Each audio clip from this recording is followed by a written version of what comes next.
À ce webinaire sur la transition au collégial. Je me présente André Maillé-Périard, je suis la directrice générale de Réseau Réussite Montréal. Dans le cadre de la pandémie, Réseau Réussite Montréal s'est demandé comment on pouvait soutenir les acteurs autour des jeunes pour mieux comprendre quels effets aurait cette crise de la COVID sur la réussite éducative des jeunes.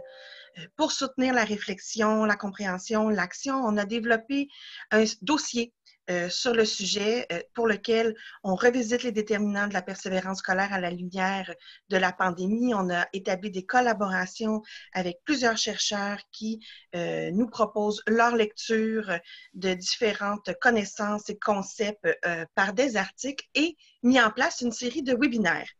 Ce matin, c'est le troisième et dernier webinaire de notre série de webinaires sur les transitions.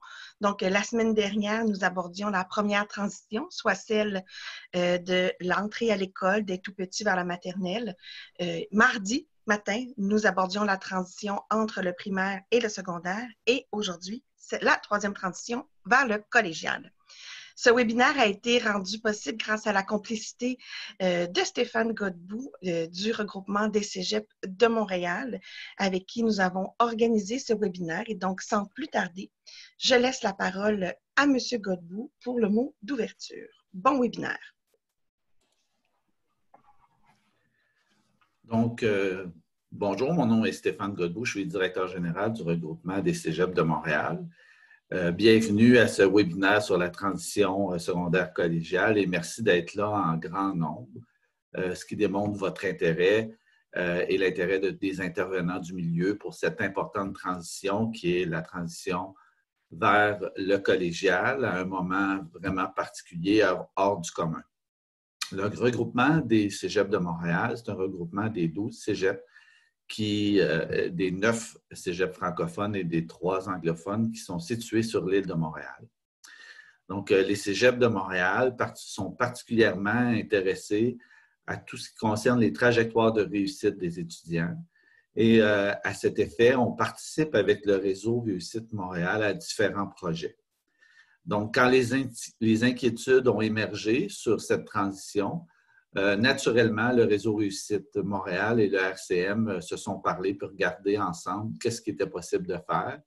Et une des initiatives retenues a été cette collaboration pour l'organisation de ce webinaire. Je tiens à remercier André Maillé-Périard, la directrice générale, et son équipe, particulièrement Christine, pour tout le soutien apporté à l'organisation du webinaire. Mais j'ai un petit merci particulier à nos conférenciers de ce matin. Ils sont en fin de session, une session qui a été particulièrement chargée et ils ont accepté à si court délai de venir nous présenter leurs réflexions. Malheureusement, Diane Gauvin, la directrice des études de Dawson College, a dû se désister pour cause de maladie. On lui souhaite un prompt rétablissement, rien de grave. Et on va regarder avec elle s'il n'y aurait pas moyen de mettre à votre disposition son contenu dans les prochains jours, prochaines semaines. Donc, merci à Éric April, directeur du Centre collégial et services à l'intégration de l'Ouest du Québec, et à Alexandre Leroux, coordonnateur de programme de sciences de la nature du Collège de Rosemont. Et puis, je tiens à souligner que les cégeps de Montréal sont en pleine préparation actuellement de la prochaine année scolaire, qui va être une année particulière. Ils vraiment consacrent beaucoup d'efforts pour organiser une session qui va se faire en mode hybride, où une partie de la formation va être en présence le plus possible et avec les formations pratiques qui vont se faire sur site.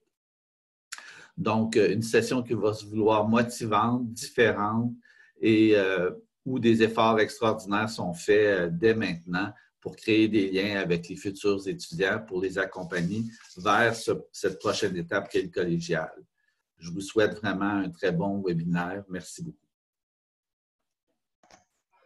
Bonjour à tous. Merci d'être avec nous ce matin. Merci à André et à Stéphane pour l'ouverture du webinaire.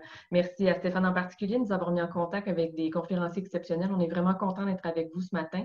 Et puis, en fait, je me présente Christine Demers, agente de liaison et de développement pour Réseau Réussite Montréal. C'est moi qui vais animer le webinaire ce matin. Je vous souhaite la bienvenue. Merci. On est un très grand nombre. Alors, pourquoi ce thème de la transition après le secondaire, en fait, chez les étudiants? Pourquoi Réseau Réussite Montréal a choisi ce thème-là? En fait, c'est très important comme thème. On pense que c'est un chantier important pour Réseau Réussite Montréal. On a l'impression que c'est important d'accompagner les jeunes vers un premier diplôme qualifiant, que ça fait partie de notre rôle de l'amener le plus loin possible. Le diplôme d'études secondaires est un diplôme important et en même temps, c'est difficile pour les jeunes d'avoir accès à des emplois de qualité. Donc, on essaie de vraiment favoriser cette transition-là au maximum. On essaye toujours aussi, comme vous le savez, d'être collé aux préoccupations de nos partenaires. On lisait dans la presse du 12 mai que le tiers des élèves ne pensaient pas nécessairement retourner au cégep ou à l'université. C'est assez inquiétant comme situation. Il y en avait 77 % qui étaient inquiets. Aussi, le 3 juin dernier, on lisait dans l'AMEC en ligne que la Fédération nationale des enseignantes et enseignants du Québec envisageait les cours en ligne un peu avec difficulté aussi. Les laboratoires, les stages, comment ils allaient pouvoir faire ça, envisageait plusieurs collaborations avec les organismes communautaires, les cinémas et aussi envisageait de faire ça en plein air pour avoir le plus d'espace possible à cause des obligations sanitaires à respecter. Donc, on voit que ça fait partie des préoccupations très importantes. Le taux de participation au webinaire d'aujourd'hui le démontre aussi, je pense. Alors, on est vraiment contents. C'est pour ça qu'on a réuni des experts pour vous aujourd'hui. Alors, on est très heureux de pouvoir vous les présenter. On vous remercie beaucoup d'être présents en aussi grand nombre et de nous avoir transmis toutes vos questions, préoccupations et ressources lors de votre inscription. Ça a été très, très nombreux, ce que vous nous avez communiqué. On a essayé vraiment d'en tenir compte avec les conférenciers. On a bien hâte de vous envoyer ce contenu-là. En fait, j'ai peut-être une petite question pour vous. Mireille, je t'invite à diffuser un sondage. On aimerait savoir, juste avant de commencer, si vous avez eu l'occasion de participer à nos autres webinaires. Alors, Mireille, tu peux envoyer le sondage sur la participation au webinaire. Excellent. Donc, je vous invite à répondre si vous avez participé soit au webinaire du 30 avril dernier, tabac, alcool et drogue, ou encore à la santé mentale des adolescents en période de pandémie, qui avait eu lieu le 21 mai. La première transition scolaire aussi en temps de pandémie le 2 juin, en collaboration avec Horizon 05. Et également, il y avait le webinaire du 9 juin, la transition primaire-secondaire en période de COVID-19. Donc, on veut juste savoir un peu si on a oublié, quelqu'un me dit ça, si jamais vous avez participé à aucun. Ouais, c'est ça, on a oublié ce choix de réponse-là. On a fait ça un peu rapidement ce matin. Donc, écoute, vous pouvez peut-être voir, là, moi, j'en coche un, donc c'est pas très grave. Ça va nous donner une petite idée. On voulait juste savoir s'il y avait plusieurs participants qui avaient été avec nous aujourd'hui. Donc, c'est correct, vous pouvez répondre ici dans la conversation. Mireille, quand tu vois que tout le monde a répondu au sondage, tu pourras le diffuser. Alors, comme le disait M. Godbout, aujourd'hui, on a des conférenciers. Éric April, qui est directeur du centre, je le répète pour les gens qui viennent de se joindre à nous, qui est directeur au Centre collégial de soutien à l'intégration de l'Ouest du Québec, et Alexandre Leroux, qui est coordonnateur de sciences de la nature au Collège de Rosemont. Comme Stéphane a pu le dire tout à l'heure, Mme Diane Gauvin, malheureusement, n'a pas pu être avec nous aujourd'hui. Elle a un problème de santé, donc ce n'était pas possible vraiment de se joindre avec nous. On a les résultats. Je pense qu'il y en a plusieurs qui ont peut-être répondu la dernière réponse, puisqu'il n'y avait pas le choix de réponse aucun. Je ne sais pas, mais en tout cas, c'est intéressant de voir. Il y avait certains participants, surtout au niveau de la santé mentale des adolescents, qui étaient déjà avec nous. Peut-être la transition primaire-secondaire plus tôt cette semaine. Excellent. C'est bon à savoir. Merci. Alors, voilà. Donc, merci à nos conférenciers d'être avec nous ce matin. Rapidement aussi, je voudrais savoir, je vais vous expliquer un petit peu le mode du webinaire de ce matin. Donc, c'est normal en ce moment.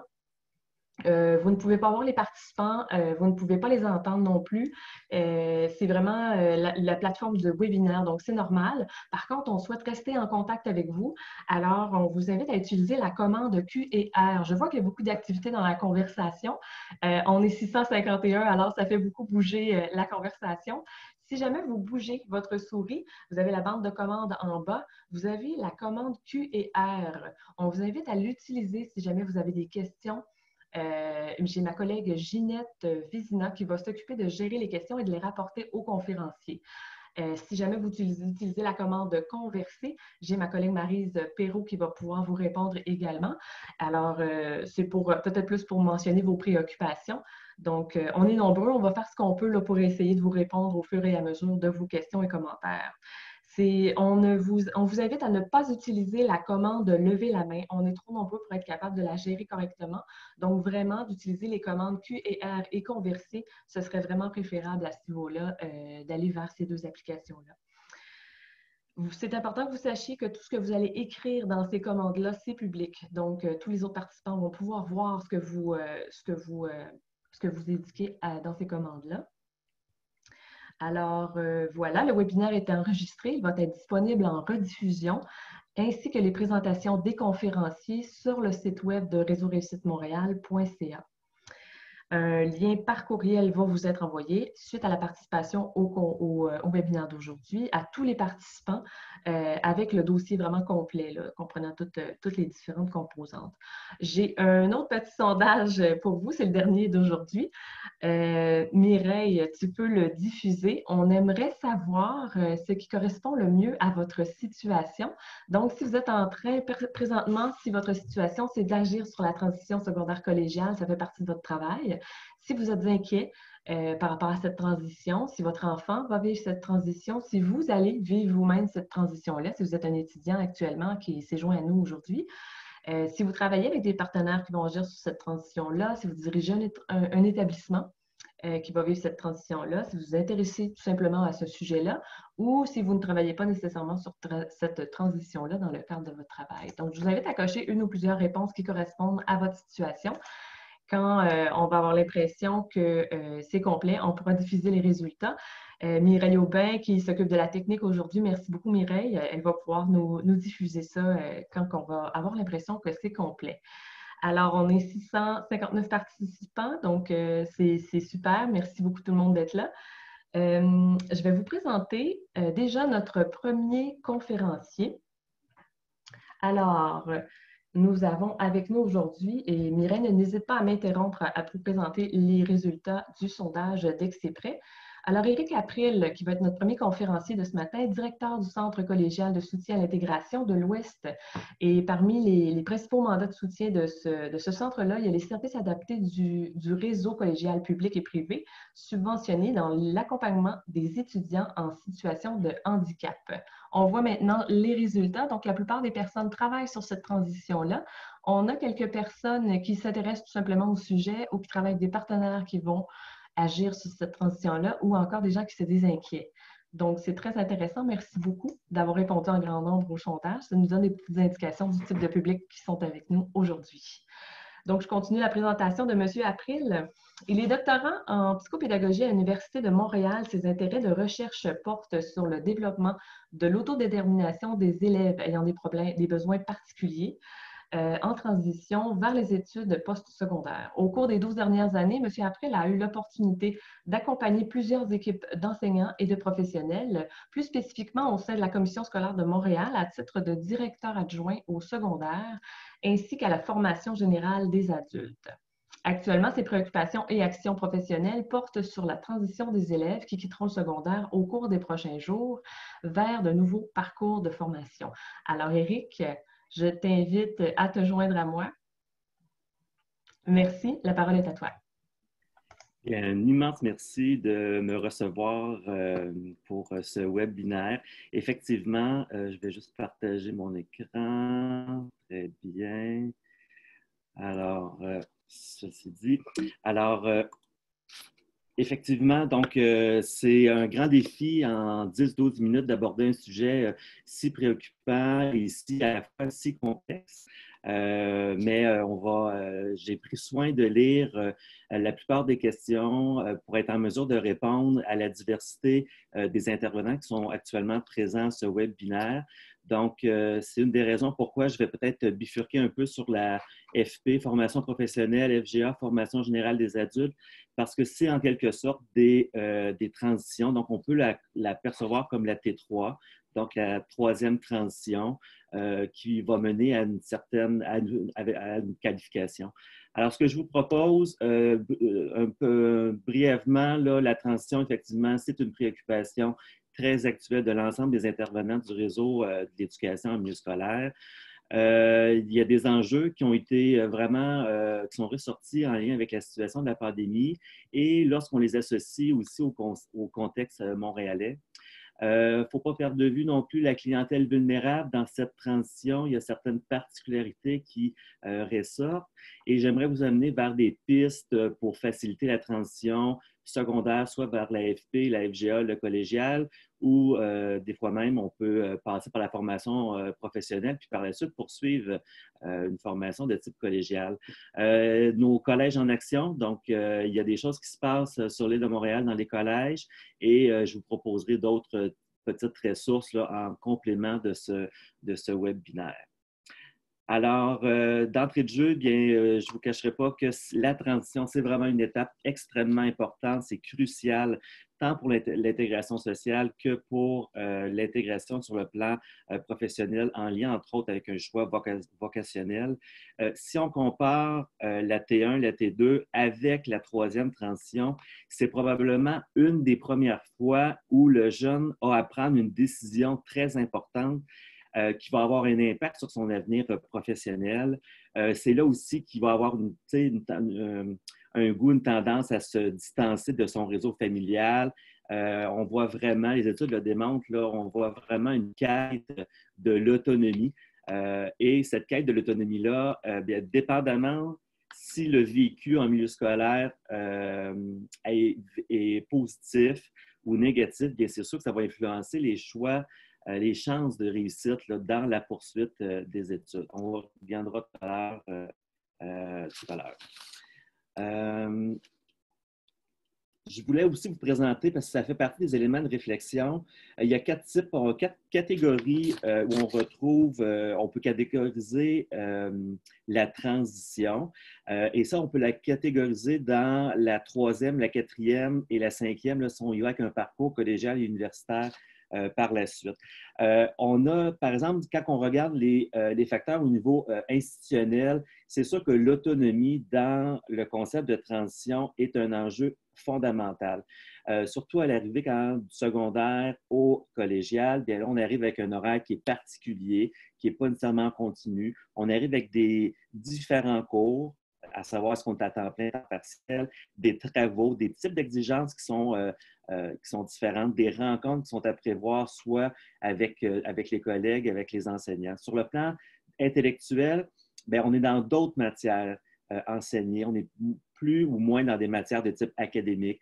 La pédagogie s'avère différente, surtout dans le contexte actuel et à venir. Est-ce qu'on parle de formation à distance, hybride ou en présentiel? Et dépendamment des cours, ben, peut-être que certains enseignants vont faire des choix aussi. Donc, il y a cette conjugaison-là qui va amener justement à avoir des exigences sur le plan intellectuel qui s'avèrent être différentes. Et naturellement, bien, chaque programme a ses propres exigences que le jeune ne connaît pas nécessairement. Sur le plan social, bien, on voit apparaître une forme de déconstruction de certains liens sociaux dans la transition, mais aussi la création de nouveaux liens. On va voir aussi la conjugaison où on va à l'école, le travail, à moins que le jeune soit peut-être sur la CPU, bref, et aussi la conjugaison donc avec l'école de travail famille. Et sur le plan contextuel, bien, est-ce que le jeune, je débute une nouvelle formation, est-ce que je suis à la bonne place? Est-ce que je suis dans le bon programme? Tout ce qui touche la confirmation du choix professionnel amène beaucoup d'interrogations auprès des jeunes qui sont en transition. La prochaine diapositive, je l'ai mise, mais c'est uniquement pour vous aider à peut-être faire différentes réflexions sur des leviers. Moi, je trouve que ce sont des leviers qui ont un impact sur une transition de qualité. Alors, dépendamment de quel acteur je suis, enseignant, conseiller d'orientation, conseiller pédagogique, gestionnaire, les angles qui m'amènent dans la transition sont correspondants. Et là, on parle de secondaire collégial, mais cette même schématisation s'appliquerait aussi pour d'autres ordres d'enseignement comme la formation professionnelle ou la formation générale. C'est intéressant parce que selon les catégories, je peux utiliser certains leviers pour venir analyser des impacts possibles ou réduire certains impacts négatifs pour favoriser une meilleure transition vers un nouveau programme de formation qualifiant.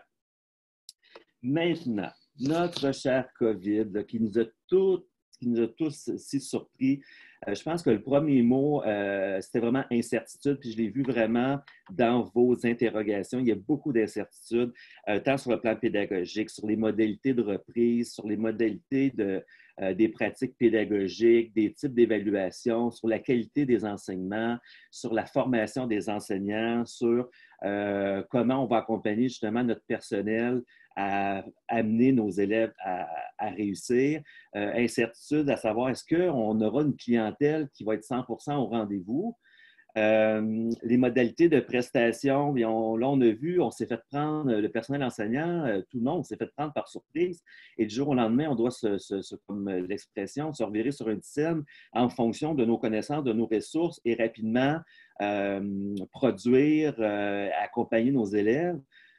Mais j'ai beaucoup espoir qu'on va être davantage beaucoup mieux préparés pour la prochaine rentrée, pour avoir vu ce que les collèges ont fait pour accompagner le personnel enseignant, tout le travail qui est fait vraiment de manière exceptionnelle et exemplaire.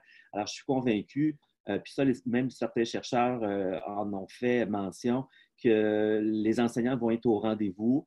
Ça ne sera sûrement pas parfait. On ne vise pas la perfection. De toute manière, le présentiel n'était pas nécessairement tout à fait parfait, mais on va être en mesure vraiment de recevoir nos élèves. C'est sûr que l'aspect des inquiétudes, quand on parle du stress des élèves qui arrivent du secondaire vers le collégial, c'est présent, on l'entend. On l'entend aussi chez les parents. Donc, nous, le CCSI, on va faire une intervention, une formation justement sur la transition à la Fédération des comités de parents du Québec, justement pour venir un peu avant le départ des vacances, pour venir un peu apaiser, les soutenir là, justement dans cette transition pour qu'ils puissent bien accompagner, mieux accompagner leurs enfants dans la transition secondaire collégiale. Beaucoup de préoccupations. L'arrêt de formation, je l'ai vu dans vos questions. Est-ce qu'on va avoir des mises à niveau à faire? Est-ce qu'on va devoir conjuguer avec, par exemple, les collèges privés qui ont continué, les établissements publics, surtout à Montréal? Donc, est-ce qu'on va avoir un écart? Qu'est-ce qu'on va devoir faire pour justement venir pallier à certaines difficultés de type académique? Réduction des contacts sociaux, bien, c'est sûr, la distanciation sociale a amené une réalité. Cette réalité-là va être présente aussi à l'automne. De quelle manière elle sera, on va voir. Donc, vous savez que la situation avance jour après jour. Et bien entendu, la complexité de certains programmes, des programmes plus techniques, est venue complexifier là, encore, est venue ajouter une complexité à la situation de distanciation sociale en lien avec la COVID. Quand on regarde le contexte à Montréal, on vient ajouter un petit peu plus. Là, on sait que la fermeture des établissements scolaires amène un plus grand écart entre le secondaire et le collégial dans cette transition de type harmonieuse. Sur l'île de Montréal, on a des établissements de grande taille. On a des établissements secondaires de grande taille, ce qui fait en sorte qu'on doit conjuguer avec différents intervenants. Et ces intervenants-là, dépendamment des modalités d'organisation des établissements, ça peut être difficile, soit pour un parent, soit pour un élève ou un étudiant, de s'y retrouver et justement d'effectuer certains maillons pour favoriser une meilleure transition plus harmonieuse. Le contexte montréalais, on ne se le cachera pas, je pense que le ministre aussi en a fait part, et le premier ministre aussi, bien, on a une concentration d'élèves à besoins particuliers. J'ai mis élèves à besoins particuliers, c'est un peu plus englobant qu'étudiants en situation de handicap.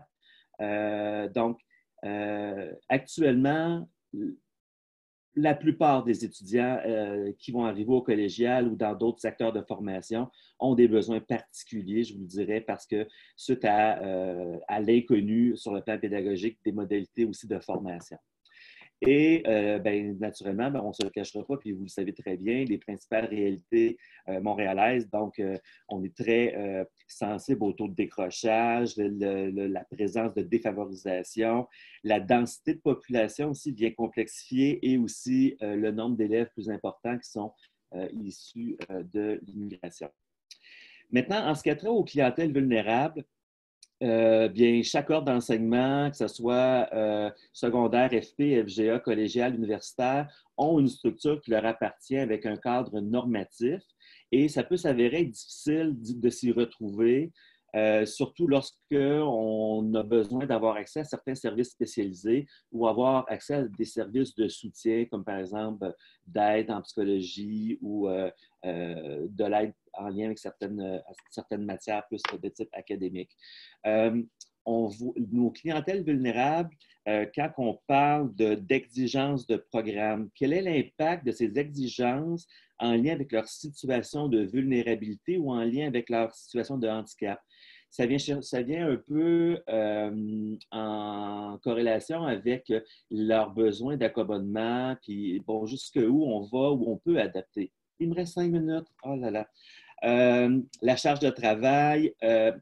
Un point très important, la perception que l'étudiant a au regard de ses difficultés, son niveau d'autonomie et sa responsabilisation. Son niveau d'autonomie dans la transition secondaire, bien, c'est sûr qu'au secondaire, on prend en charge l'ensemble de mes besoins. Maintenant, dans les études postsecondaires, bien, je dois vraiment avoir un niveau d'autonomie. On doit m'aider à prendre des décisions. Alors, quand on parle de responsabilisation, bien, c'est quoi ma connaissance du métier d'étudiant? Alors,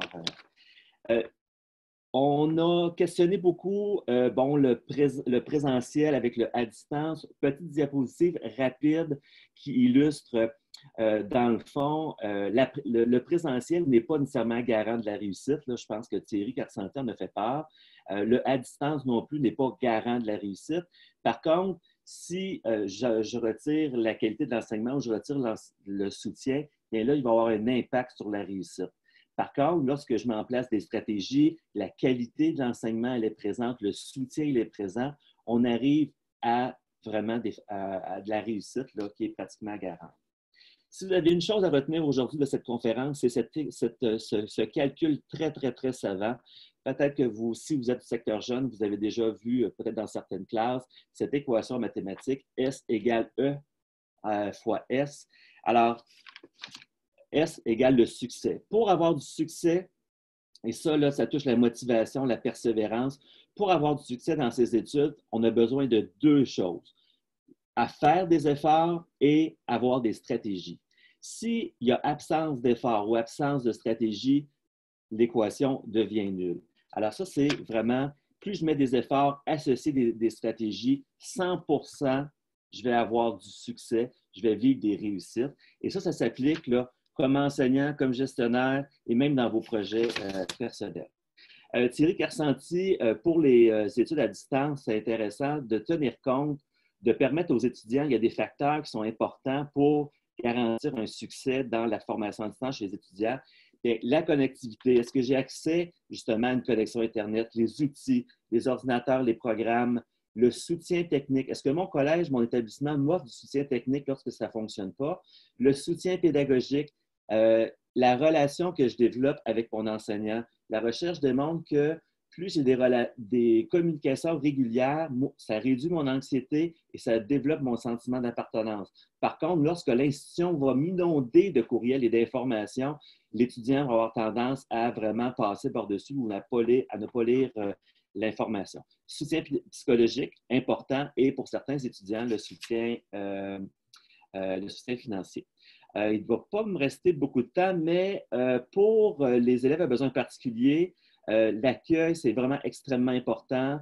La perception du jeune au regard de ses besoins, de ses capacités, ça a un impact. Il y a une particularité par rapport au plan d'intervention du secondaire, au collégial, à l'FP, FGA, qui ne sont pas automatiquement transférables. Il y a des aspects légaux qu'on doit considérer au niveau de la transmission des informations. Je voulais faire part puis la petite image, là, c'est vraiment très éloquent. Un peu, là, on sait que sur l'île de Montréal, et là, je ne les ai pas tous nommés, là, c'est juste un bref inventaire, là, où les collèges sont vraiment en action pour favoriser une meilleure transition pour la clientèle qui arrive dans les programmes au collégial.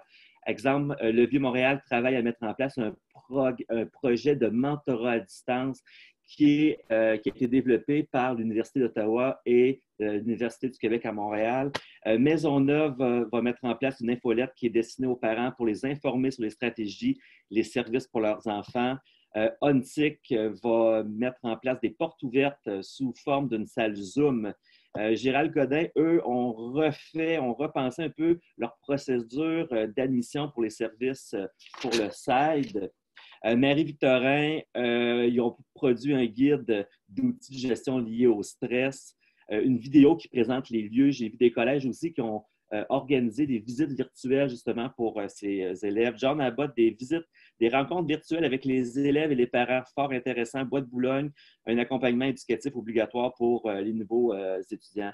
Alors, juste quelques exemples. Il y a d'autres collèges qui font plein d'autres initiatives, mais ça fait référence à on innove, on crée, puis on tente de trouver des solutions.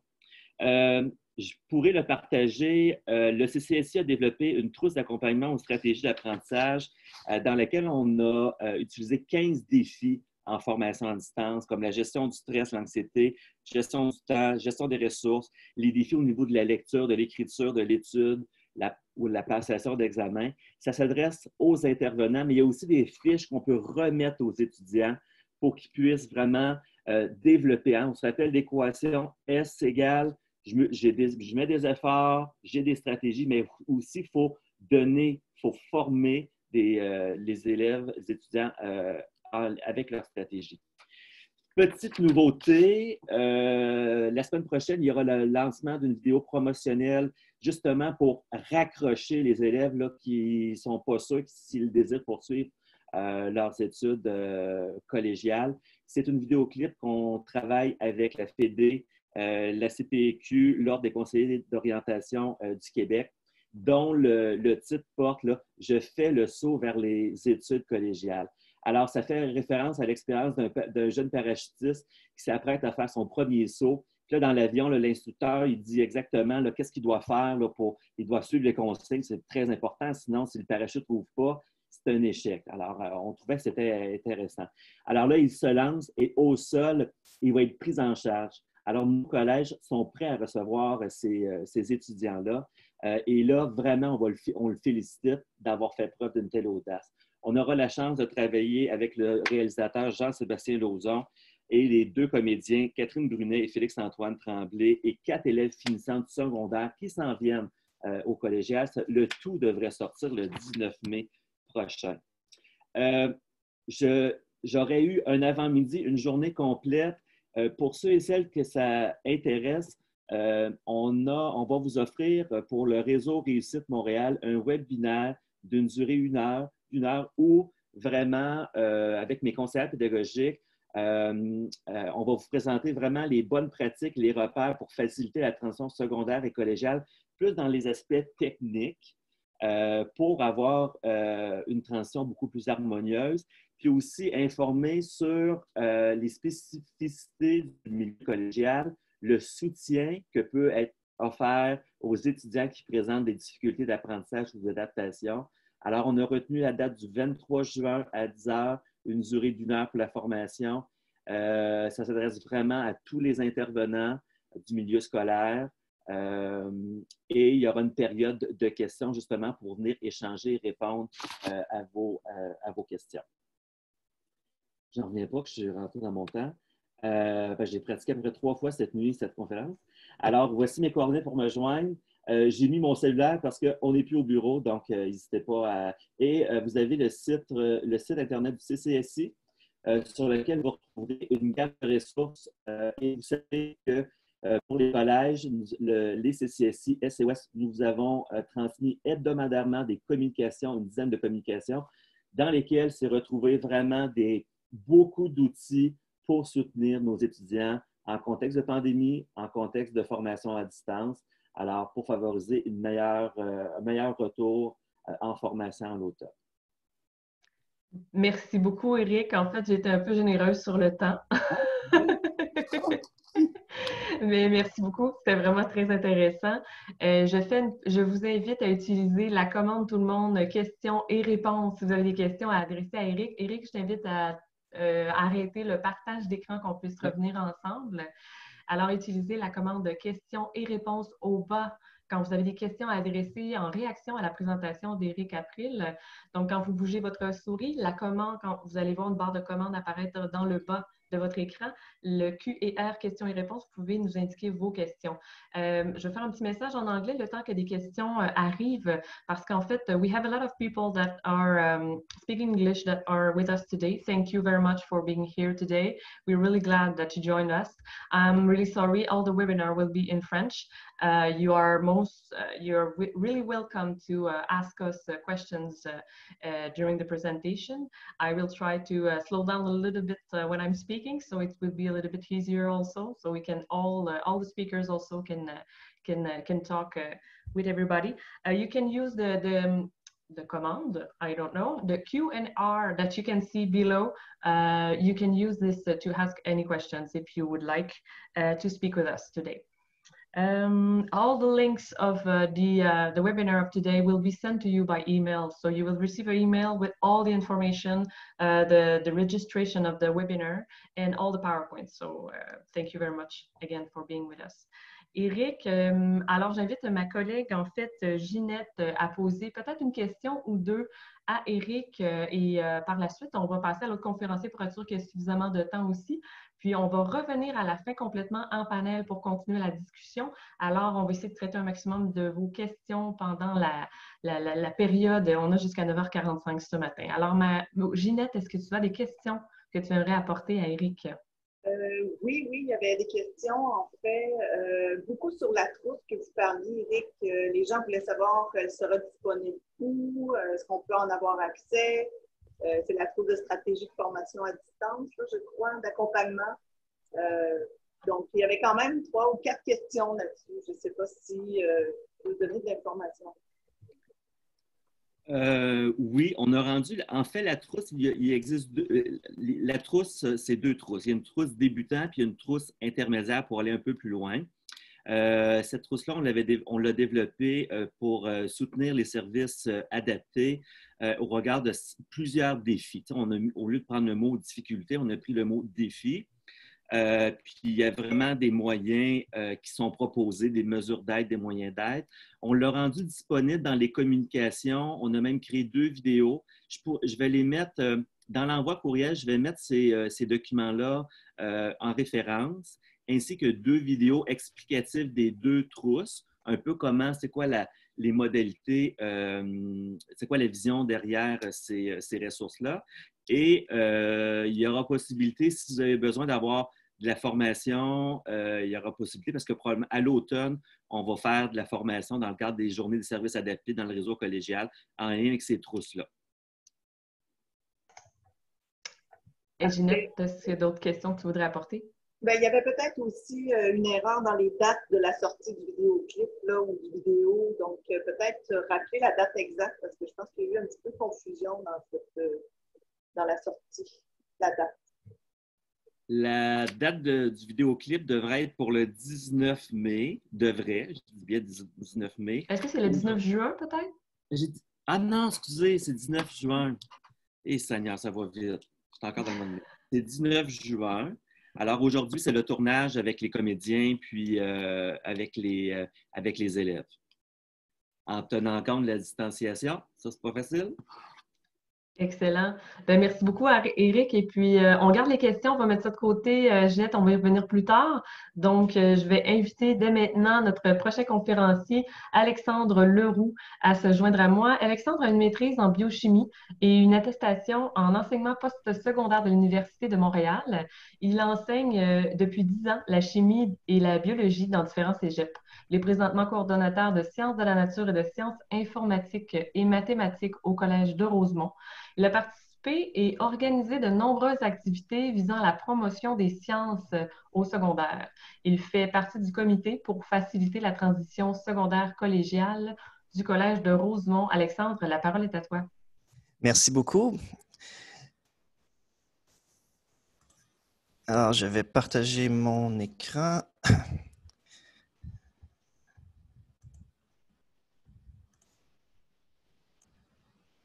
OK.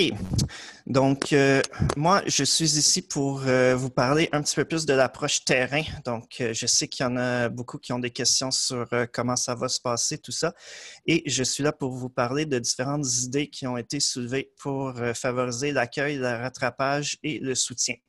On a reçu beaucoup de vos questions là, avant le début du webinaire qui portaient entre autres sur l'accueil, comment gérer l'anxiété des étudiants, est-ce que ça va être possible de faire une rentrée à distance ou en présence, le sentiment d'appartenance, la vie collégiale. Il y en avait des questions qui portaient aussi sur le rattrapage. Donc, par exemple, est-ce qu'il va y avoir des lacunes dans les matières qui ont été écourtées? Est-ce qu'il va y avoir une perte des acquis pendant l'été? Et comment on peut aider à préparer nos étudiants à faire cette transition et ce saut au collégial. Et il y avait des questions aussi qui portaient plus sur le soutien, par exemple, particulièrement pour la motivation et l'engagement en contexte à distance. Les élèves en difficulté, les services d'aide, les mesures adaptatives et la fracture numérique qui sont les étudiants qui n'ont pas tous accès aux mêmes ressources numériques. Donc, je vais essayer de répondre à ça et je vais vous proposer des pistes de solutions qui ont été envisagées par le Collège de Rosemont et aussi par d'autres collèges. Si jamais vos collèges ont d'autres idées que je n'ai pas parlé, ça pourrait être intéressant dans le panel à la fin de partager d'autres solutions possibles. Donc, je débute avec l'accueil. Donc, quelques idées qui ont été proposées pour favoriser l'accueil qui va être particulièrement important pour cette transition. Déjà, il y a des cégeps qui ont dit que ça serait important de ne pas faire ça juste au mois d'août et de commencer même dès le mois de juin. Donc, par exemple, des séances d'information pour les élèves, mais aussi pour les parents qui devraient avoir lieu dès bientôt. Là. Donc, ça se peut que vous receviez ces invitations-là et ce serait important d'y aller, je pense, si vous êtes des parents ou des élèves pour pouvoir être rassurés. Ces activités-là ont principalement pour but de rassurer les gens sur comment ça va se passer. Et il va aussi y avoir des questionnaires qui pourraient être envoyés aux nouveaux admis pour savoir est-ce qu'ils ont des besoins, des préoccupations et je pense que ce serait important de colliger ce genre de choses. Il y en a qui ont suggéré aussi que ça pourrait être intéressant de maintenir un lien pendant l'été avec les étudiants. Donc, par exemple, en faisant des contacts fréquents, soit par courriel, par lettre, tous les moyens sont bons. L'idée derrière ça, c'est qu'en recevant plusieurs courriels, lettres comme ça de son cégep d'accueil, les étudiants vont déjà commencer à avoir une certaine anticipation et un attachement. Je sais qu'il y a déjà certains programmes techniques qui font ça et ils ont eu beaucoup de succès avec cette approche. Donc, ça pourrait être intéressant de développer ça. Il y a aussi des gens qui ont dit que ça pourrait être intéressant de profiter de l'été pour faire des échanges inter-ordres. Par exemple, les écoles secondaires, les cégeps pourraient faire des collaborations, des partenariats, partager leurs pratiques, faire des webinaires, ce genre de choses. Un autre souci qui serait particulièrement important, ça serait d'essayer de faciliter l'accès à l'information parce qu'il y a toujours beaucoup de questions et des fois, les réponses sont éparpillées dans plusieurs choses. Là. Donc, ça serait intéressant d'essayer d'avoir une espèce d'un seul endroit très facile d'accès sur le site web des collèges, par exemple, où les étudiants pourraient avoir réponse à toutes leurs questions. Ça peut être avec des forums, des zones de questions et réponses. Et l'idée, ce serait de regrouper le plus de ressources en un seul clic, donc un accès facile. Pour l'accueil, il y a beaucoup de cégeps là, qui travaillent très fort pour essayer que ça se fasse en présence. Évidemment, on ne peut pas le garantir s'il y a une deuxième vague, mais pour l'instant, on prévoit de le faire en présence. Et un exemple de solution qui a été proposé pour ça, ce serait d'essayer de faire des accueils à l'extérieur. Pourquoi pas? Par exemple, on pourrait faire la location de très grandes tentes, essayer de garder une distanciation de 2 mètres. Et ça permet d'éviter les problèmes liés aux masques et au rassemblement. L'idée de cet accueil en présence, c'est vraiment pour créer un lien émotionnel entre les étudiants et le collège. Et on pense que ce serait très important pour favoriser le sentiment d'appartenance. Comme il y en a qui ont mentionné tout à l'heure, il y a des cégeps qui font des visites virtuelles. Ça peut être, par exemple, et c'est ce qu'ils font pour les maisons en ce moment, là, avec des visites 360 degrés avec des caméras. Ça peut être quelqu'un qui se filme, qui se promène dans le collège. Et ça pourrait même être des visites en présence. Donc, on pourrait envisager à la rentrée de faire des tout petits groupes d'élèves et de les amener dans le cégep pour qu'ils se familiarisent avec les lieux. Et il y en a aussi qui ont proposé d'essayer de faire plus d'emphase sur un contact personnalisé à la rentrée. Donc, par exemple, en appelant les élèves un à un ou au minimum en faisant un Zoom d'accueil avant même le début des cours pour essayer de bien accueillir et de multiplier les moyens de rejoindre les étudiants. Aussi, ça serait important de prévoir un accueil allongé. D'habitude, l'accueil, c'est comme une journée, mais là, on prévoit au moins une semaine pour l'accueil. Pour les cours en présence, on ne peut pas prédire l'avenir, mais en ce moment, le ministère il aimerait ça qu'il y ait 30 à 50% de taux d'occupation. Et c'est possible de prioriser les cours de première session pour ça. Donc, essayer que les nouveaux admis aient comme la priorité pour avoir des places dans les classes, pour avoir des cours en présence. On aimerait ça dans certains cégeps qu'il y ait au moins un cours en présence pour les nouveaux admis. Pour ce qui est du sentiment d'appartenance, ça aussi, c'est un facteur de motivation et de réussite. Je vous donne quelques exemples d'activités qui ont été proposées. Par exemple, il y a certains cégeps qui ont proposé l'idée de distribuer des masques avec le logo de leur cégep. Il y en a aussi qui aimeraient ça organiser des activités juste qui ont pour but de socialiser. Ça peut être dans le contexte virtuel ou ça peut être en présentiel, mais ça serait important d'avoir ce genre d'activité pour qu'ils puissent justement se créer un réseau d'amis dans la mesure du possible. Et c'est ça aussi, favoriser des contacts humains entre les étudiants.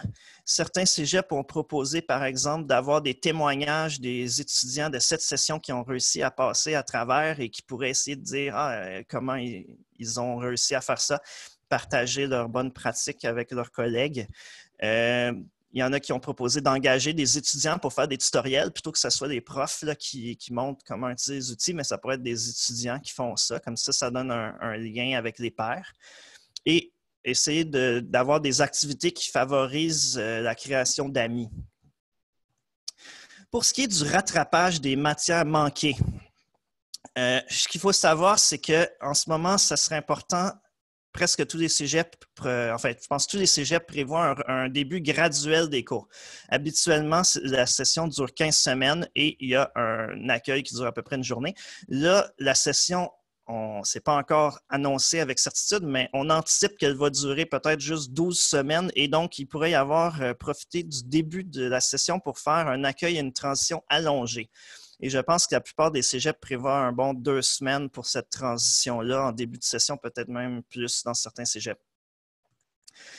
Ça va être important de former au métier d'étudiant à distance. Donc, comme Éric l'a mentionné, il y a des trousses qui existent et je pense que les cégeps prévoient profiter de avant le début des cours pour former les étudiants. Par exemple, comment utiliser Teams, Zoom, Léa. En tout cas, les moyens sont vraiment multiples, mais aussi comment utiliser Word, la bureautique, tout ça, et comment gérer son temps.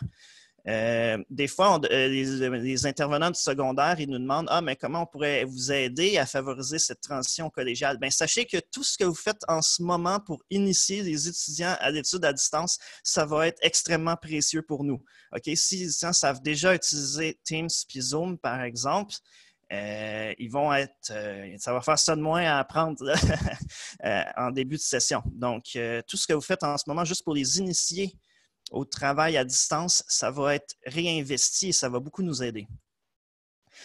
Pour ce qui est de la fracture numérique, ça va être important, je pense, de s'assurer avant la rentrée que tous les étudiants sont bien équipés avec un comptoir de prêt de matériel, par exemple, et en essayant d'éviter de multiplier les plateformes. Là, je sais qu'il existe des dizaines et des dizaines de plateformes possibles et d'outils, mais ça serait intéressant d'essayer de limiter ça pour pas que les étudiants aient trop de nouvelles affaires à apprendre. et essayer d'éviter les barrières technologiques. Par exemple, ceux qui ont des tablettes devraient pouvoir faire leur cours aussi. Ceux qui ont Apple versus Microsoft, ça devrait marcher. Donc, essayer de limiter ça au maximum. Il y a certains cégeps qui ont proposé des tests diagnostiques. Évidemment, ça peut dépendre des matières, mais l'idée, ça serait de faire des tests en début de session pour voir est-ce qu'il y a des contenus qui ont vraiment été manqués, qui mériteraient d'être revus. Et il pourrait y avoir des formations auto-corrigées. Ceci pourrait permettre par toute une forme d'outils aussi d'identifier les élèves à risque. D'ailleurs, si les écoles secondaires peuvent nous transférer ce genre d'informations au cégep, ça pourrait aider aussi. Et on pourrait comme ça essayer de les diriger vers les ressources. Souvent, ces élèves à risque sont un peu gênés et ils n'osent pas demander de l'aide, mais donc si on peut les identifier rapidement, ça pourrait les aider. Il y a certains contenus essentiels, particulièrement, on pense à maths, français, les cours de sciences, tout ça, des contenus qui sont vraiment importants et prérequis pour des matières au secondaire. Je vous invite à regarder, il y a une liste qui a été créée par Accès Sciences. Elle va vous être rendue disponible à la fin du webinaire qui note tous les contenus prioritaires qui doivent être vus au secondaire et qui sont nécessaires pour le cégep. Donc, vous irez regarder ça s'il y en a qui veulent, par exemple, profiter de l'été pour offrir des capsules de formation. Sinon, il y a certains cégeps qui proposeraient eux-mêmes de créer ces capsules-là pour essayer de mettre à niveau tout le monde. Et s'il y a certains cégeps qui offrent déjà des cours de mise à niveau, par exemple en 4e, 5e secondaire, bien, pourquoi ne pas rendre ce contenu accessible aux nouveaux admis? Il y a certains cégeps aussi qui proposent des formations de rattrapage en synchrone. Donc, par exemple, on pourrait penser à une formation de 15 heures en français et en maths pour les étudiants de tremplin DEC. C'est juste un exemple qui a été proposé. Évidemment, si c'est synchrone, mais là, il faut qu'il y ait des profs qui soient payés pour ça. Là, donc, ça prend un budget à libérer. Si c'est asynchrone, on peut penser à filmer des capsules en avance et à les rendre disponibles. Pour ce qui est du soutien aux étudiants, il y a toute une panoplie de services qui vont devoir être maintenus en ligne. Par exemple, le tutorat par les pairs, certains cégeps prévoient une hausse de budget pour essayer de favoriser plus de tutorat. Les tuteurs vont devoir être formés à l'enseignement à distance. Évidemment, ça va prendre des tuteurs qui sont bien équipés aussi et qui pourraient répondre aux questions peut-être technologiques de leurs élèves aussi. Un des avantages qu'on a vu à cette session du tutorat en ligne, c'est que ça permet d'allonger les plages de disponibilité. Par exemple, les étudiants, s'ils veulent, ils peuvent faire des rendez-vous les soirs et les fins de semaine. Puis, dans certains cas, ça a permis d'avoir encore plus de rencontres avec les tuteurs. Donc, des fois, il y a des avantages aussi à l'enseignement à distance. Un autre truc intéressant qui a été proposé, c'est du mentorat par les pairs. Alors, la différence ici, c'est qu'on essaierait de jumeler des étudiants qui sont déjà au cégep avec des nouveaux admis. Et les mentors pourraient servir un peu comme de guide et de réponse aux questions si les étudiants ont des questions qu'ils considèrent bêtes et qui sont trop gênés pour les demander. Par exemple, je ne sais pas comment je fais pour accéder à tel local ou à tel site, mais là, ils pourraient avoir des étudiants mentors qui répondent à ces questions-là. Il y a aussi plusieurs qui ont mentionné l'importance des travaux en équipe. Donc, même par exemple, si on fait un Zoom ou quelque chose comme ça, essayer de favoriser que les étudiants puissent interagir entre eux et qu'ils ne soient pas juste passifs à regarder l'activité. Pour ce qui est des services d'aide, eh bien, là, il y a aussi des avantages à la COVID. Un des avantages, c'est que, par exemple, pour les services d'aide adaptés, il y a beaucoup de professionnels qui ont plus de temps libre que d'habitude. Et donc, comme ils ont plus de temps libre, ils vont pouvoir essayer d'avoir un accompagnement plus individualisé. Donc, on pourrait avoir un mentorat, mais plus de type professionnel ici. C'est-à-dire qu'un professionnel serait attitré à un ou plusieurs étudiants et ils pourraient, eux autres aussi, les accompagner durant toute la session et répondre à leurs besoins.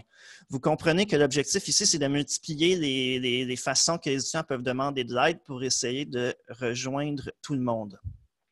Peut-être mentionner aussi qu'il y a des services d'aide qui vont pouvoir être disponibles pour tout le monde. Par exemple, Antidote qui sera gratuit pour tous les étudiants, qui est un logiciel de correction du français dans les travaux. On avait aussi parlé de la possibilité d'avoir des périodes d'aide. Ça, en fait, c'est une demande des étudiants. Là, il y a certains cours qui étaient en mode synchrone, d'autres qui étaient en mode asynchrone. Les étudiants ont mentionné l'importance des périodes d'aide. Donc, des périodes où ce n'est pas vraiment un cours, mais c'est juste une période où ils peuvent poser leurs questions et le prof peut y répondre en direct. Et aussi faire des exemples de résolution de problèmes en temps réel, ça aide énormément les étudiants. OK. Une autre chose qui va être vraiment importante, c'est de faire un suivi de la motivation. Peut-être même plus qu'en temps normal, assurer qu'il y ait peut-être de la correction formative ou des travaux à remettre, un horaire bien prévu, des activités à chaque semaine. Les étudiants nous ont dit que c'est vraiment ça qui les aidait à gérer leur temps. C'est s'il y avait un horaire bien défini, des activités à remettre fréquemment. Et ceci permet d'éviter la procrastination. Par exemple, dans le cas d'un enseignement asynchrone où il y aurait des capsules vidéo filmées sur YouTube, par exemple, les étudiants ils aiment ça si, mettons, exemple, un petit questionnaire à répondre là, juste pour être sûr qu'ils ont vraiment visionné la vidéo et qu'ils ne font pas juste comme tout écouter les 20 heures de vidéo en fin de session.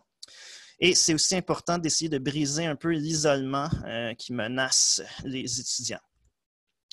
Et enfin, j'ajouterais ajouter un soutien psychosocial. Tous les services de psychologie devraient être accessibles en ligne. Il y a des trucs qui sont possibles, par exemple, comme Zenitude, qui sont des capsules d'aide à la gestion du stress qui pourraient être rendues disponibles aux étudiants. Et s'il y a des étudiants qu'on s'aperçoit rapidement qui prennent du retard dans les travaux, qui ne répondent pas à leur courriel, tout ça, on peut s'en rendre compte assez vite là, parce qu'il y a différents, dans l'EA et tout ça, des façons de voir s'ils regardent les vidéos et ils remettent les travaux. Eh bien, ceux qui ne le font pas, ce serait important d'essayer de les contacter et d'assurer un suivi de ça et ne pas les laisser à eux-mêmes. Donc voilà, ce n'est qu'une petite gamme de solutions qui sont proposées. Je ne vous dis pas que toutes ces solutions-là seront nécessairement implantées. Là, ça fait le tour de plusieurs idées qui ont été proposées par plusieurs cégeps, mais ça vous donne quand même quelques idées de ce qui pourrait être possible de faire. Donc, je termine avec une petite phrase philosophique pour vous donner de la motivation. Et ça me fera plaisir de répondre à vos questions. Et dans le panel, après, si vous voulez partager aussi d'autres idées, ça va être très intéressant d'en parler. Merci beaucoup, Alexandre. C'est super intéressant. En même temps, c'est très concret. Je pense que les gens ont besoin de ça. Je vois qu'il y a beaucoup de gens qui ont conversé, qui ont donné des suggestions d'activités pour compléter aussi ce qu'ils font dans leur collège. Donc, les participants, je vous invite à consulter le fil de conversation. Il y a beaucoup de propositions qui sont émises par les participants. On voit que les gens sont très engagés, ils font plein d'actions. Alors, et en même temps, ça complète vraiment bien toutes les suggestions très concrètes que tu amènes, Alexandre. Merci vraiment beaucoup. On va peut-être y aller pour une question ou deux pour l'instant, vraiment spécifiquement qui s'adresse à Alexandre. Est-ce que, Ginette, j'ai vu qu'il y avait beaucoup d'activités aussi au niveau des questions. Est-ce qu'il y a quelque chose que tu aimerais apporter à Alexandre? Bien, en fait, il y avait beaucoup de partage sur ce que d'autres collèges font, d'autres milieux font. Donc, je pense que ça l'a beaucoup amené la créativité. Puis aussi, la présentation d'Alexandre a amené beaucoup le partage. Il y avait une personne qui se posait la question si il existait le genre de service d'intervenant passerelle entre le secondaire et le collégial. Donc, une personne qui, oui, fait le suivi du jeune, mais aussi peut-être donne de l'information au collège, etc. Donc, la personne se demandait si ce genre de service-là existait. Généralement, c'est, je pense, les conseillers en orientation qui communiquent entre eux. Donc, il y a des conseillers en orientation dans les cégeps et dans les écoles secondaires. Puis souvent, les liens se font de cette façon. Je ne sais pas s'il y a des intervenants qui sont spécifiquement dédiés pour ça, mais oui, ça pourrait être intéressant de tisser ce genre de lien. Ginette, est-ce qu'il y a d'autres questions à apporter? Il y avait aussi une personne qui posait la question, parce qu'il y avait beaucoup de suggestions de faire des activités, de prendre contact avec les étudiants cet été, de garder le contact. Donc, il y avait quelqu'un qui se posait la question, est-ce que les cégeps vont recevoir des ressources supplémentaires? C'est peut-être pas à vous de répondre à ça, mais Est-ce que vous vous êtes aussi posé cette question-là? Donc, est-ce que les cégeps vont recevoir des ressources supplémentaires pour faciliter cette transition et rémunérer soit les intervenants ou les professeurs qui travailleront durant l'été? Ah, ben ça, c'est une bonne question.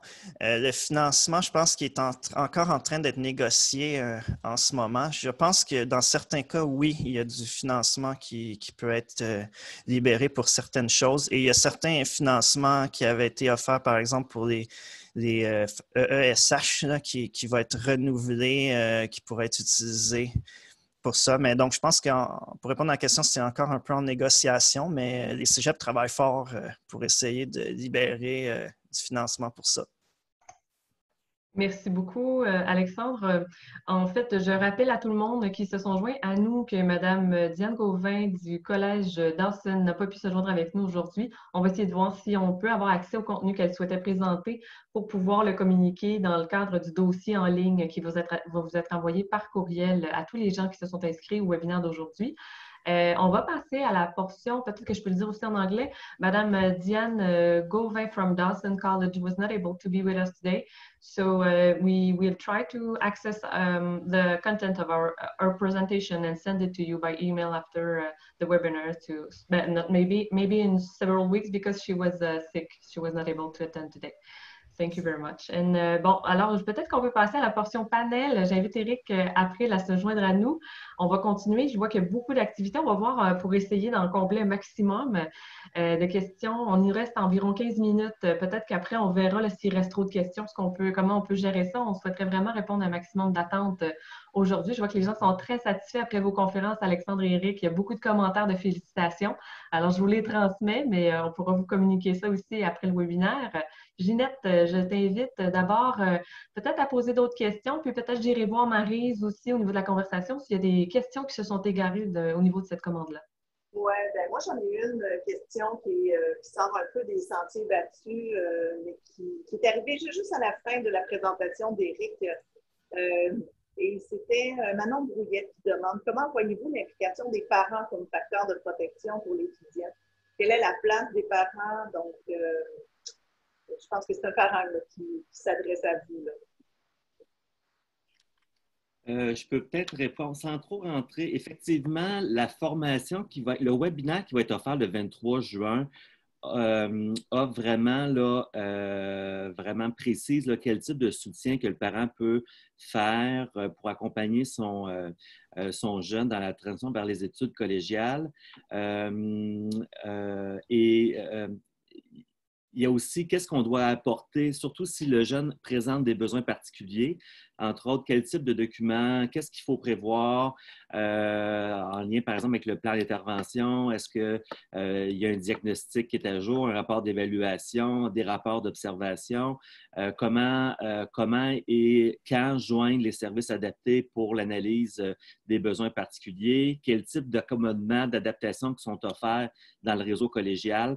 Donc, bien entendu, je pense que le réseau collégial aussi a une préoccupation, va favoriser vraiment l'autonomie. Puis ça, pour moi, c'est important que le jeune qui présente des besoins particuliers travaille, développe son autonomie. Et je pense que comme parents, les parents ont un rôle à jouer. Et développer son autonomie, ça ne veut pas dire de mettre le parent de côté. Au contraire, c'est d'accompagner son jeune à réfléchir, à prendre des décisions, à mieux se connaître.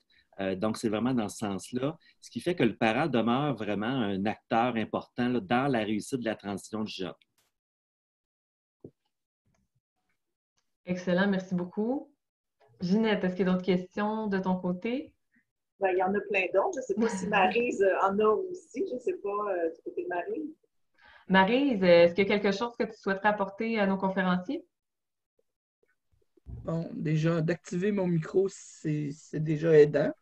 Il n'y a pas vraiment de questions, sauf quelqu'un qui, pendant la première conférence, avait une question très pratico-pratique. Voulait savoir si est-ce que la participation au cours à distance, selon un horaire établi, va être rendue obligatoire. Alors, je ne sais pas, c'est Amélie Girard qui avait posé cette question-là. On ne sait pas grand-chose dans ce contexte vraiment incertain. Je ne sais pas à quel point on a des éléments de réponse précis.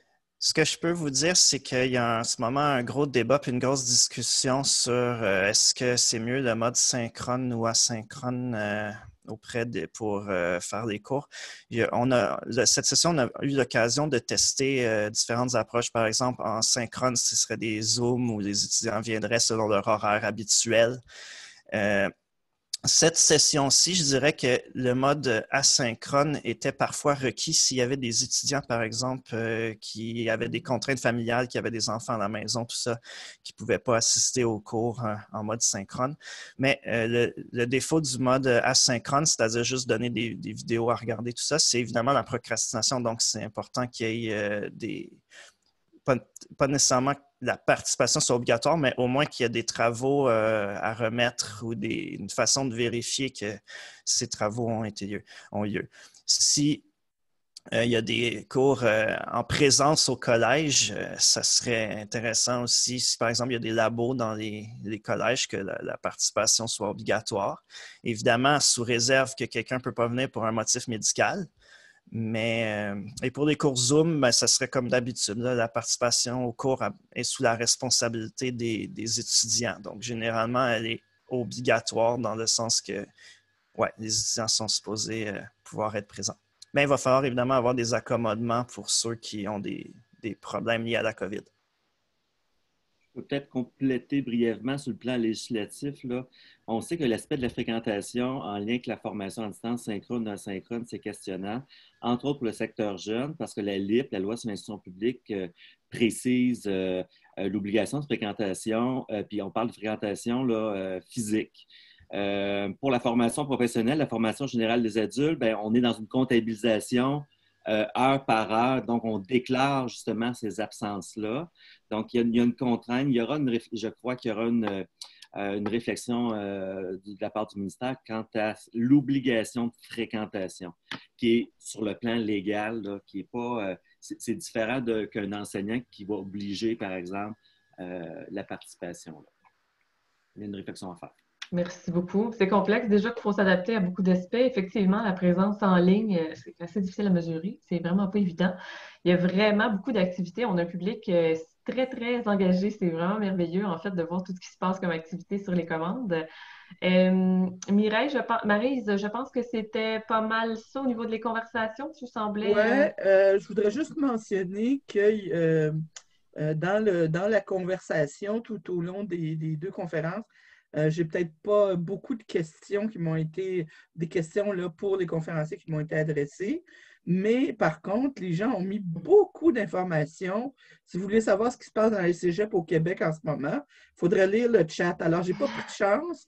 Je ne sais pas si la fonction enregistrement enregistre le chat, mais je l'ai copié au complet et je le colle dans un document Word parce que il y a plein d'informations pertinentes dans toutes les régions du Québec, là, dans plusieurs cégeps, comment eux, ils vont gérer, par exemple, l'accueil des étudiants, qu'est-ce qu'eux, de leur côté, ils ont essayé. Donc, des choses très concrètes, très pratico-pratiques, qui peuvent être de nature même à rajouter à la créativité qui était déjà très présente dans les deux conférences qu'on a entendues. Merci beaucoup, Maryse. On va voir avec Mireille comment on peut rendre ça disponible aussi. Des fois, c'est un peu mélangeant parce qu'à travers le chat, là, il y a beaucoup de conversations, mais on va essayer de voir si on peut faire ressortir certains éléments. J'ai vu aussi une question passer. Les gens souhaitaient vraiment avoir accès au webinaire dont Éric a parlé pour aller plus en profondeur avec le thème. Donc, on va s'assurer que dans le dossier qui va vous être envoyé par courriel, vous allez recevoir toute l'information en lien avec ça. Je retournerai peut-être à Ginette. Est-ce que tu as d'autres questions au niveau de questions et réponses? Oui, il y avait une question qui parlait justement, c'est une question pour Alexandre, où on dit plusieurs intervenants, des dirigeants souvent parlent de l'importance de réduire le nombre d'évaluations pour réduire l'anxiété. Pourtant, Alexandre parle de l'importance d'avoir plusieurs activités, dont des quiz, à chaque semaine dans les cours. Donc, vous évoquez votre position là-dessus. Puis, il y avait quelqu'un qui a rajouté comment ces quiz sont uniquement formatifs. Est-ce que les étudiants vont vraiment les compléter? Donc, je laisserai la parole à Alexandre. Oui, c'est une bonne question. Effectivement, s'il y a plein d'examens et de tests à chaque semaine, ça peut être stressant. Je pense qu'effectivement, la clé, vous l'avez dit dans la question, c'est l'évaluation formative. Là. C'est d'assurer une rétroaction. Ça a été souvent mentionné auprès des étudiants, mais les étudiants, ils veulent une rétroaction sur leurs travaux rapidement. Ils ne veulent pas que juste y envoient des travaux puis ils n'ont jamais de nouvelles après ça. Il y a certains profs qui utilisent des travaux autocorrigés, là, donc des espèces de petits quiz autocorrigés. D'autres qui prennent des versions papier, scannées, tout ça, puis qui se forcent. Il y a des fois des corrections audio aussi. Donc, effectivement, je pense qu'il y a un souci que les évaluations sommatives ne soient pas continues et trop fréquentes, mais qu'il y ait quand même un suivi fréquent. Pour ce qui est la question sur est-ce que si c'est formatif, est-ce qu'ils vont le faire vraiment? Bien ça, il va falloir le tester pour le voir. Là, je pense que ça peut dépendre des cégeps, ça peut dépendre des groupes, ça peut dépendre des cours. Donc, chaque enseignant va pouvoir avoir une bonne idée de son type d'étudiant. C'est pas très évident. En fait, on parlait de ça, l'importance d'avoir certains diagnostics pour savoir la population d'élèves avec lesquels on va devoir travailler cette année sont rendus où aussi, puis leur offrir tout le soutien dont ils ont besoin. Et en même temps, vous en parlez tous les deux dans vos présentations, l'importance de préserver la perception de soi positive de l'élève aussi, puis d'avoir une rétraction positive. Puis, je sais pas si vous en avez parlé, Alexandre, tu en as parlé pas mal aussi, l'importance des amis, créer le climat avec le collège, le cégep, tout ça. C'est quand même assez important. Faire tout en même temps, c'est pas nécessairement évident si en plus on doit faire ça à distance un peu, mais une chance que tu nous as transmis quelques pistes à ce niveau-là. Bien, je peux peut-être ajouter qu'en ce moment, la plupart des cégeps prévoient un mode hybride. Donc, le ministère a dit qu'il aimerait mieux pas juste à distance, puis qu'il y ait certains cours en présence. Évidemment, je précise encore une fois que le contexte peut changer, mais en ce moment, c'est ça qui est prévu. Puis la plupart des cégeps travaillent fort pour rendre possible des cours en présence et en favorisant possiblement les laboratoires et les nouveaux admis. Je pense que il y a 2 semaines, on s'enlignait sur autre chose. Donc, effectivement, c'est assez changeant. Ginette, je pense qu'il y a beaucoup de questions. Alors, il y en a, j'ai perdu le contrôle. Mais vraiment, je suis aussi je suis d'avis avec Maryse qu'il y a énormément d'initiatives. Les gens vraiment conversent beaucoup. Puis je pense que ce serait intéressant. Je ne sais pas comment on va le faire, mais d'essayer que les gens puissent avoir accès. Parce qu'il y a même des gens qui disaient que ça va trop vite, il y a trop de conversations, en plus de ce que les informations des présentateurs, donc c'est assez difficile de tout suivre. Il y a quelqu'un François-Xavier Arbeck, qui disait qu'est-ce que le collégial prévoit comme filet de sécurité avec les organismes à but non lucratif, comme les CJA, par exemple, pour les élèves qui décrochent durant la transition secondaire collégiale. Puis, il y avait aussi quelqu'un qui avait antérieurement mentionné l'importance de tous les professionnels au sein du collège, là, des conseils pédagogiques, donc il y a de l'aide aussi psychosociale qui peut être adressée. Donc, je trouvais ça intéressant au niveau du filet de sécurité communautaire, quelle est la perception ou qu'est-ce qui est prévu au niveau des collèges? Je peux peut-être, Alexandre, débuter avec un premier. C'est sûr que le réseau communautaire, c'est vraiment un allié. Il faut vraiment travailler, il faut développer les institutions d'enseignement. On doit développer des liens significatifs avec les organismes communautaires. Pour les étudiants en situation de handicap, il y a un projet qu'on a déposé qui devait débuter en septembre avec 3 collèges de la grande région métropolitaine qui porte, entre autres, au niveau de l'accompagnement et du soutien pendant le stage des étudiants en situation de handicap, entre autres, dans lequel on avait des partenaires communautaires au niveau de l'employabilité des personnes en situation de handicap.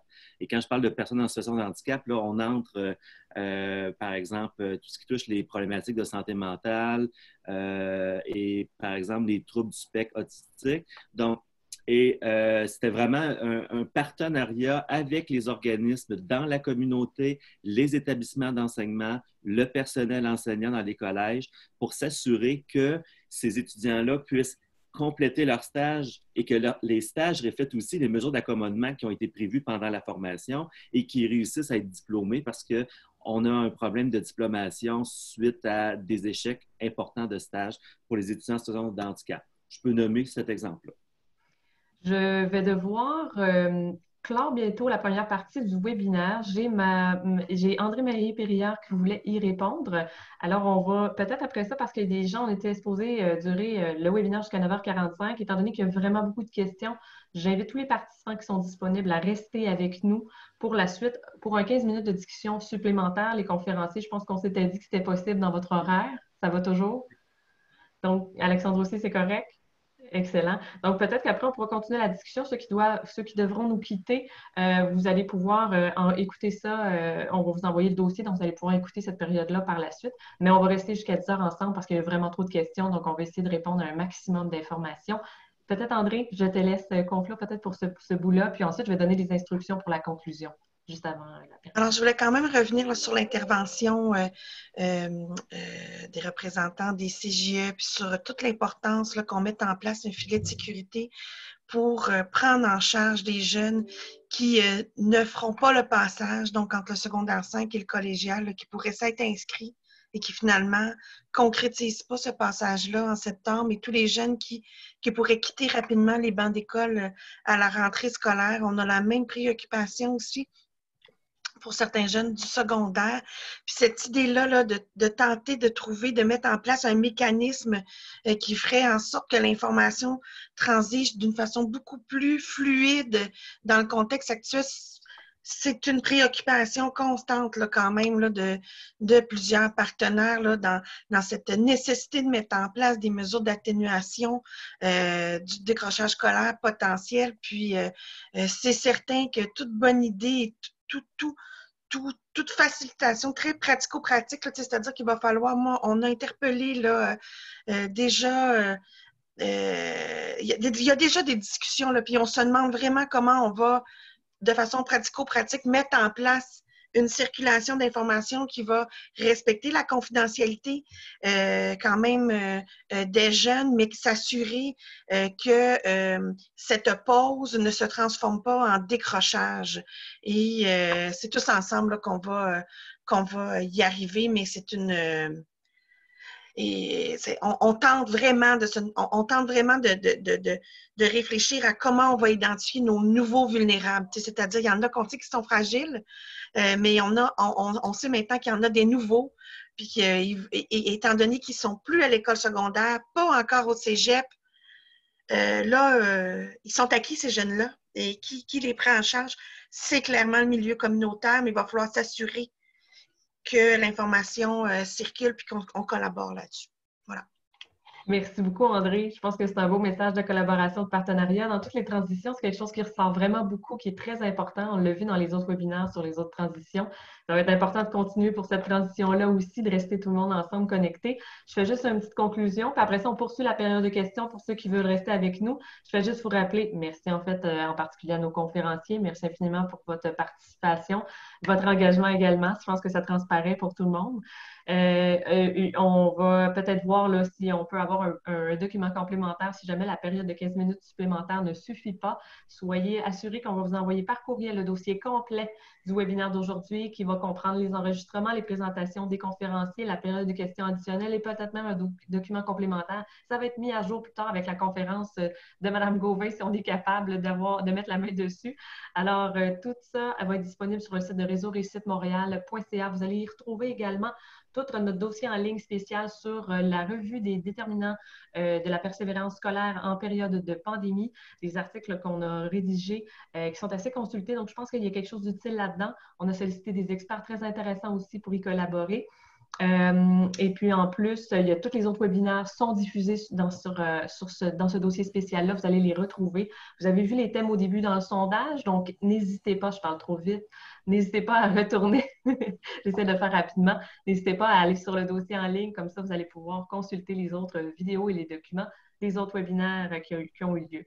Si vous n'êtes pas inscrit à nos listes de diffusion, vous êtes bienvenus à le faire.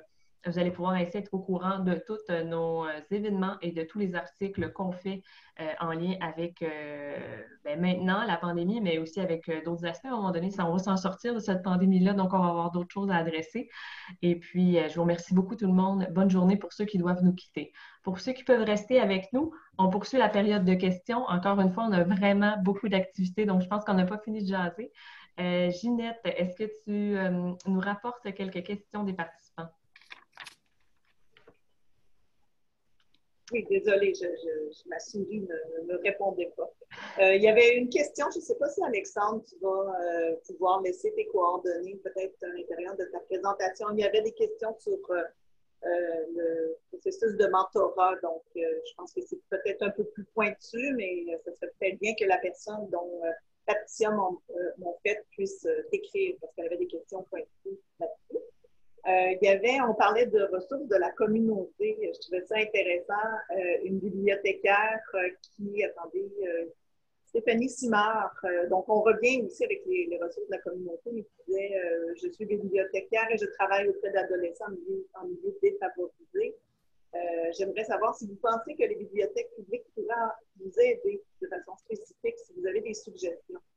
J'ai quelques idées de mon côté, mais j'aimerais vous entendre si jamais vous avez des besoins.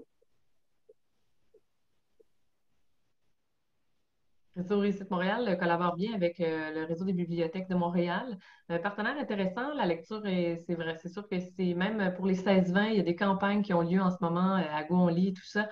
C'est quand même un vecteur important au niveau de la réussite et un déterminant important au niveau de la réussite éducative, la lecture. Donc, j'ai l'impression que ça peut être intéressant d'avoir des liens avec ça. Je pense que M. Stéphane Godbout a envie d'amener un élément de réponse. Bienvenue.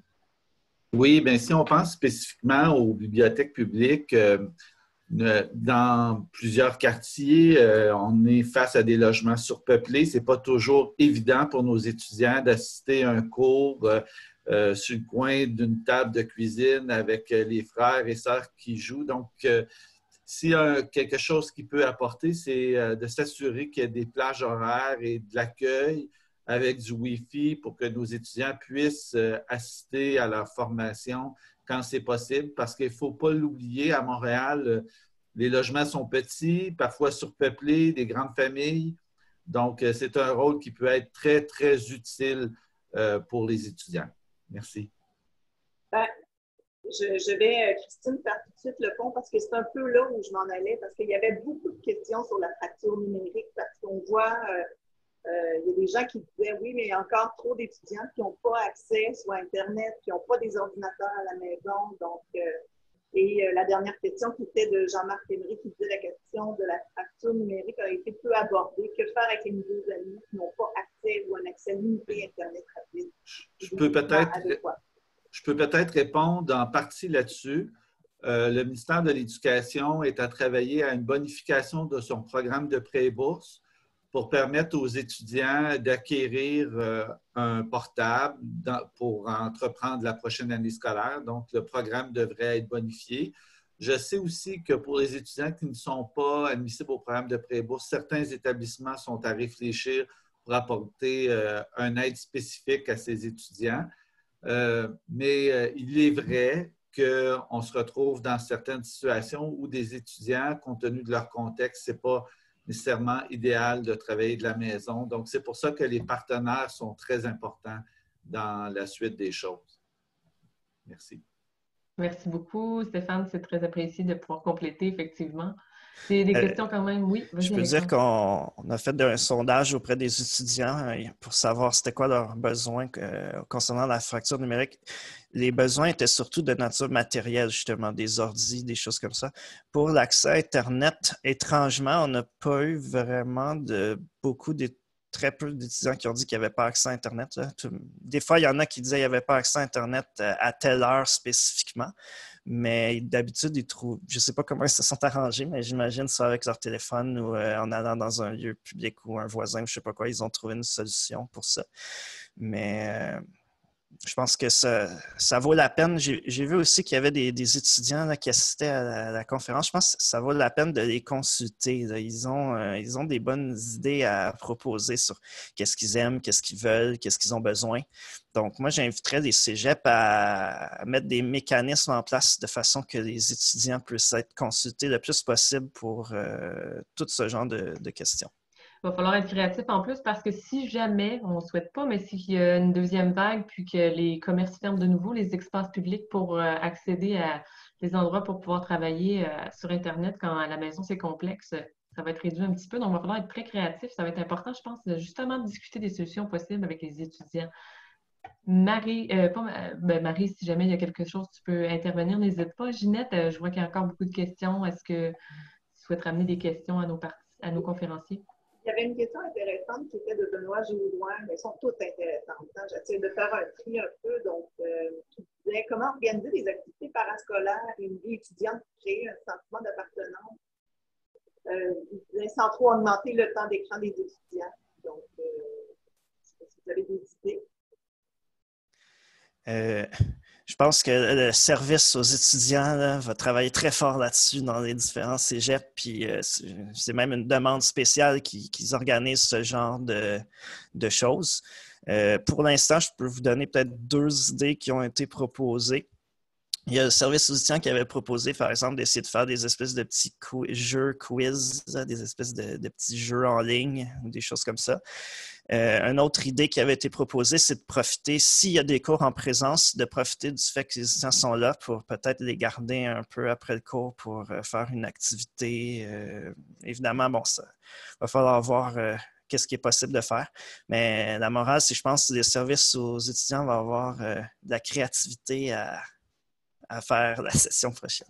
Est-ce que vous attendez à ce qu'il y en ait un peu moins des activités au niveau de la vie scolaire? Parce qu'il y a même une dimension vraiment importante au cégep, on s'en souvient comme tout le monde de cette période-là. Oui, je viens de penser aussi, mais il y avait eu d'autres idées là, qui viennent de me revenir. Mais par exemple, des projections de films avec des commentateurs après ça qui pourraient discuter du film, ou bien s'il y a des spectacles, ça peut être des productions théâtrales ou musicales